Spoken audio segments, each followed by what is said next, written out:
What's going on, everyone? Scott here. Welcome back to the channel. So, Michigan State football loses a tough one Saturday against Minnesota, 20-23, to drop their sixth straight game and fall to 3-6 overall, 0-6 in the Big Ten. Now, this is a game in the first half, kind of ugly overall for Michigan State, but went into halftime, was able to make a few plays. The defense was to go in only down 10-0 when it looked like they were probably going to be down 14-0 or so.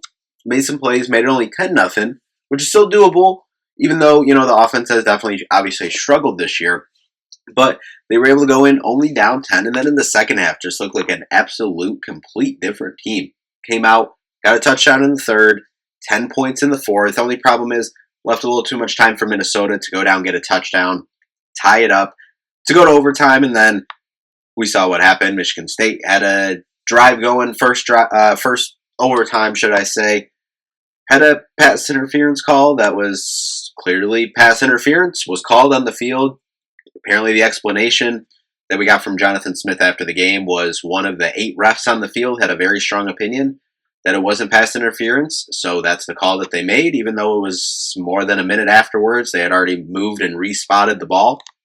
So that's how that goes. They end up having to settle for a field goal. And then Minnesota goes down, gets in for what they say is a touchdown, even though there's clear video evidence, picture evidence that the ball was short of the goal line. But called it a touchdown on the field. They review it, and they keep it a touchdown. So Minnesota walks out with a win in this one. But, say all that to say, this game didn't come down to the referees making, two horrible, objectively from everyone, wrong calls in overtime. This game was lost when couldn't get anything going in the first half. You miss, I believe it was 2 field goals on the day. You missed 2 field goals on the day. And then really, I think even more too, besides some of those, just some really horrible on the last field goal attempt that Michigan State had that was missed before going into overtime.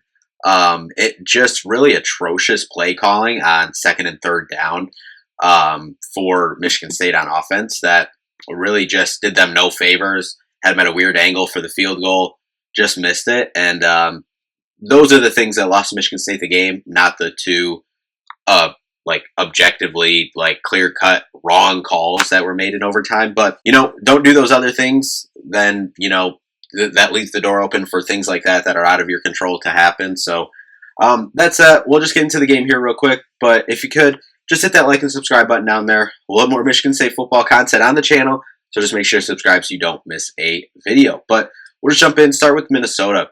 Drake Lindsey, thought he had a really good game. Obviously, he struggled against Iowa prior here. Didn't have any touchdowns or interceptions, anything on the day, but 26 for 39, 197 yards. Really just kind of managed everything well for them, and a good amount of that was in the first half because, as we said, Michigan State really played really well in the second half before allowing that late touchdown there. But on the ground, Fame Jaboy, I know I said that wrong in the preview. Say it wrong here again, but 17 carries, 108 yards. That's 6.4 yards a carry. Had a touchdown. A lot of that is helped with the 49-yard run.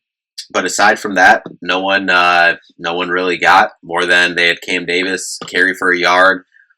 Through the air, Javon Tracy, 7 catches for 61 yards, 6 for 46 for Lemeke Brockington. He was pretty impressive. Jamison Gears, 3 for 40. Then you look at their defense, Coy Purich, pretty impressive for them, 10 tackles overall. They had 7 sacks, and 6 of those 7 sacks came in the first half. So Michigan State really did. Offensive line still struggled, but got the offensive line fixed for the most part. Or I won't even say for the most part. Got it fixed some in the second half to not allow as many sacks. Should I say 7 sacks, 12 tackles for loss. That's just not going to get the job done. Minnesota missed a kick as well. But we flip it over to the Michigan State side. Obviously, the big news was Aiden Childs, not going to be your starting quarterback in this one. Alessio Milivojevic, 20 for 28, 311 yards and a touchdown. And let me say, I don't know how he was walking at the end of this game because he had pressure in his face every single snap, stood in there, took hits, was able to deliver the ball. It was just overall really impressive in his first career collegiate start. And I definitely think he showed some spark, which was what they were looking for.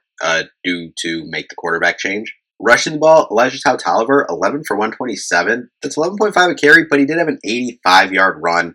That does kind of boost that a little bit, but solid game from him overall. Was able to hit some holes. Tullis, 14 for 51, and he was able to punch in that touchdown. Rodney Bullard, big one. He had a 71-yard catch, but 4 for 102 for him in a touchdown. 8 for 94 for Amari Kelly. 4 for 75 for Nick Marsh, including that nice 48-yard bomb that he caught as well. Charles Taplin, freshman, nice to see him get some run. He got 1 catch for 8 yards as well. Defensively, as we said, really impressed kind of as a whole unit. Was it perfect? No, but Nakai Martinez, Jordan Hall, Malcolm Bell, Aiden West, too, as a freshman, very impressive. Alex Van Summeren up the middle. They were able to get home for 1 sack. That was Isaac Smith with that. 4 tackles for loss overall.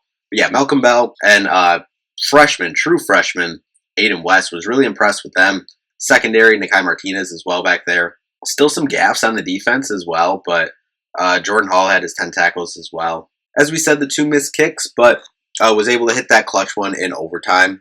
Overall, 5 for 15 on third down. Minnesota 6 for 15 overall. Total yards outgained them 467 to 301. Passing 311 to 197. Rushing 156 to 104. Outgained them in every single category, essentially.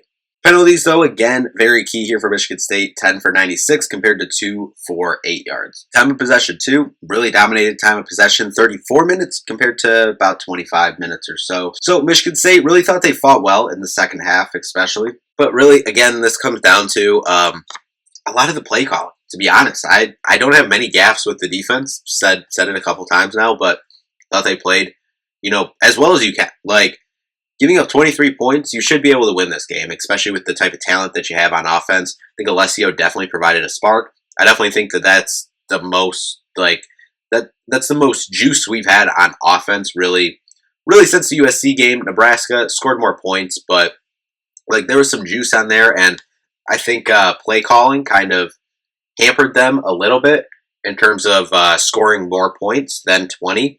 I brought up that second, third down, where it was scramble by Alessio and then a designed run, both to the right side when it didn't work. Just kind of essentially running the same type of run, both plays when it, wasn't working. So didn't get that, but I did like the fight overall. But again, listen, now you fall on the doorstep of you got 3 games left. You need to win out to get to a bowl game. 6 straight losses now. Things are not looking good, and they haven't looked good for over a month and a half now, essentially. So I think this bye week comes at a good time. You got Penn State at home, and then you go to Iowa, and then you got Maryland at Ford Field to close the year. So, there's some opportunities there. We'll see. I imagine they stick with Alessio here, but we'll see. Definitely think he provided some spark as well. So that's the main reason. But anyway, that'll do it for this one. Thank you all so much for watching. We'll see you in the next one. Peace out.